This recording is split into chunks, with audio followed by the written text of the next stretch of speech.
میرے محبوب کریم صلی اللہ علیہ وسلم کی زندگی میں نفاست ہے. حضور نے لوگوں کو شرمندہ کرنا پسند نہیں کیا. ایک شخص حضور کے گھر میں مہمان آیا رات کے وقت میں. اس نے کہا میں نبی پاک صلی اللہ علیہ وسلم کے آپ نے سنا ہوا ہے کہ اتنا زیادہ گھر کے اندر گنجائش نہیں تھی رہنے کی. حضور کئی دفعہ مسجد میں ٹھہراتے تھے یا مہمانوں کو صحابہ میں بانٹ دیتے تھے. وہ کہنے لگا میں نے آپ کے گھر میں ہی قیام کرنا ہے. فرمایا ٹھیک ہے آ جاؤ. صحابہ کہتے ہیں جتنا بھی 4-5 بکریوں کا دودھ سارے اہل خانہ استعمال کرتے تھے، محبوب کا سارا گھرانہ وہ سارا اکٹھا ہی اکیلا ہی دودھ پی گیا. سارا جتنا کھانا تھا اکیلا ہی کھا گیا. رات کو اسے چارپائی پہ سلایا گیا تو کھا اتنا چکا تھا کہ اس کا پیشاب حضور کے بستر پر ہی نکل گیا.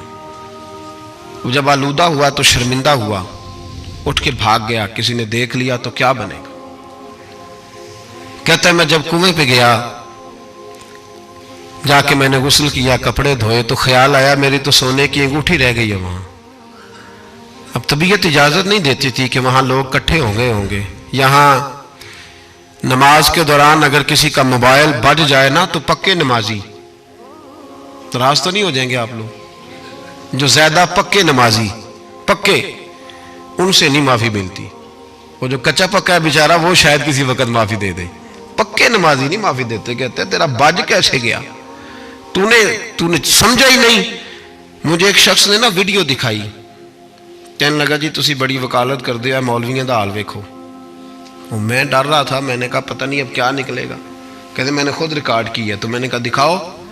ویڈیو میں یہ تھا کہ نماز امام صاحب نے مکمل کی ہے تو دعا کے ہاتھ پھیرے ہی ہیں انہوں نے، تو وہ موبائل لے کے جا رہے ہیں بار بار ٹوٹیوں کے پاس جا کے فون سننا شروع کر دیا. کہنے لگا جی یہ مولویوں کا حال ہے، نماز مکمل نہیں ہوئی فون کان کے ساتھ، تو دوسرے کیسے باز آئیں گے. میں نے کہا یہ تو بہت جرم کیا اس نے، تو اس کا پھر کیا اشر کیا آپ لوگوں نے.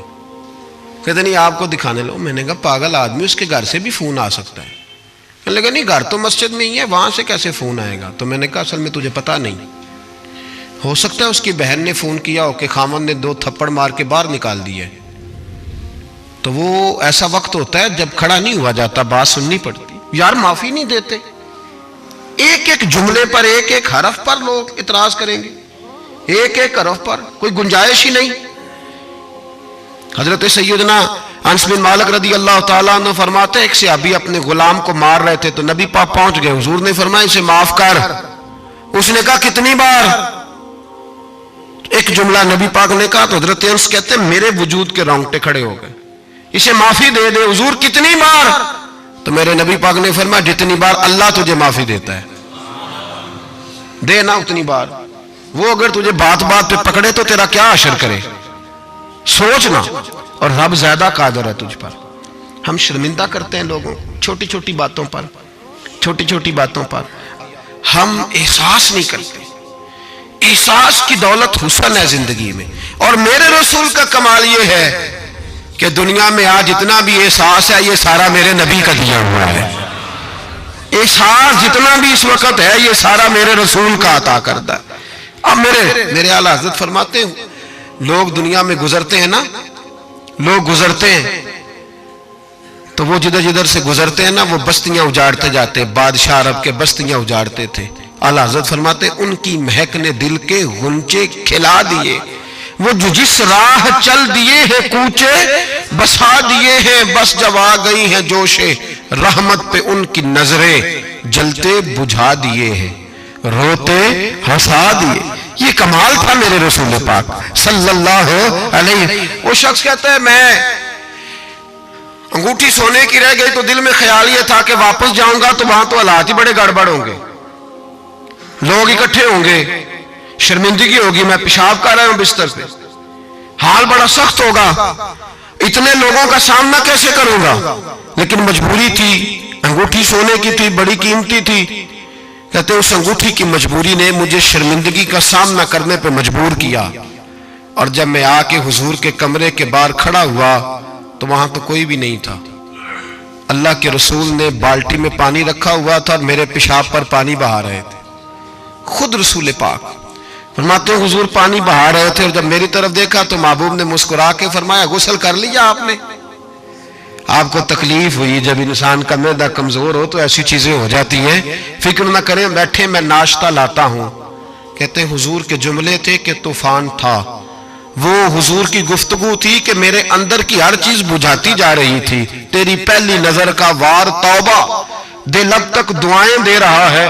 فرماتے ہیں وہ جملے تھے کہ سکتہ کر گئے، تزکیہ کر گئے، تصفیہ باطن کر گئے۔ محبوب یہ کہہ کہ گزرنے لگے تو میں نے بازو تھام لیا، میں نے کہا محبوبہ میں زیادہ پڑھا لکھا تو نہیں، سیانا تو نہیں، زیادہ کھانے والا موٹا تازہ آدمی ہوں، حضور میں کوئی انالیسز نہیں کر سکتا، تجزیہ نگار نہیں، باریک نہیں، پر میرا موٹا دماغ بھی مان گیا ہے کہ آپ واقعی اللہ کے سچے رسول ہیں۔ میرا موٹا دماغ بھی مان گیا ہے کہ آپ واقعی اللہ کے۔ وہ گھر گیا اور قبیلے کے ایک بندے کے پاس گیا۔ حضرت انس بن مالک کہتے ہیں جب واپس آیا تو 500 آدمی ساتھ تھا۔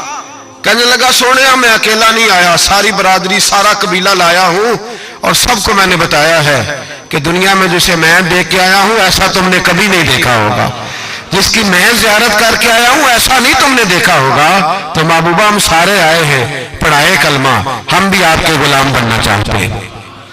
ہم شرمندہ کر کے بڑے راضی ہوتے ہیں، بڑے راضی، لوگ معافیاں مانگ رہے ہیں، منتیں کر رہے ہیں، جناب غلطی ہو گیا تو ہوئی کیوں؟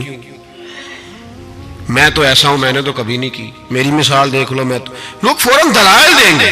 او بھائی کسی کو شرمندہ کر کے تجھے کیا ملے گا؟ کسی شخص کو تھوڑی دیر کے لیے جھکا کے تیرے نفس کی کون سی تسکین ہے جو حاصل ہوتی، تیرے وجود کے اندر کون سی؟ اور ناراض نہ ہونا، یہ ہر طبقے کا معاملہ ہے، جتنا کوئی اس کے نیچے ایک آدمی ہے یا 2 آدمی ہے، وہ روب ڈال کے خوش ہوتا ہے، وہ اس کو پریشان کر کے نیچا دکھا کے راضی ہوتا ہے۔ میرے رسول دنیا میں لوگوں کو نیچا دکھانے نہیں آئے، عزت عطا کرنے آئے، حضور بلندیاں دینے آئے، نبی پاک نے وقار دیا۔